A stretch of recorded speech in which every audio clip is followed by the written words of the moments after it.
Hi submarine friends. Well, I'm working on the exhaust system on my diesel submarine still, and there's been some questions about the shut-off valve to protect the exhaust system from flooding, obviously, when I dive. So right here is where the exhaust leaves the submarine, and it's hot. It's not a cooled exhaust.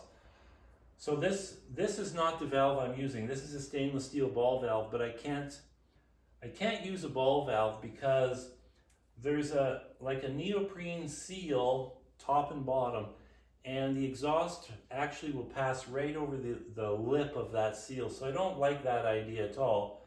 So what I'm going to use is a gate valve, which is just metal on metal. It's just a perfect fit, metal on metal.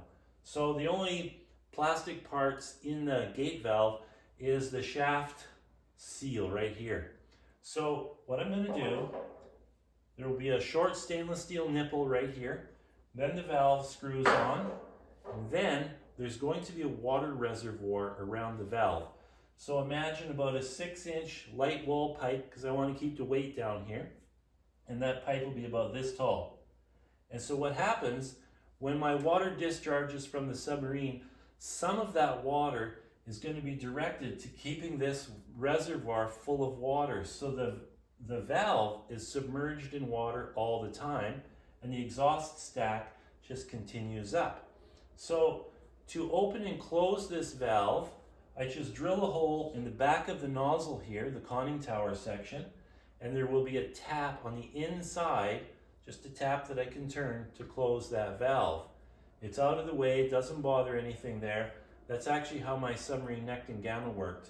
So I just need an O-ring sealed shaft, stainless steel shaft, to come out of the conning tower and go right into the valve. So obviously I can't build any of that until I have the actual gate valve and I have it screwed down, because I want the shaft to be nice and level so it runs true through the O-ring seal fitting. So what I do is I drill this, then I weld in a threaded fitting, and then I machine a threaded fitting that screws into this that accepts the O-ring shaft seal.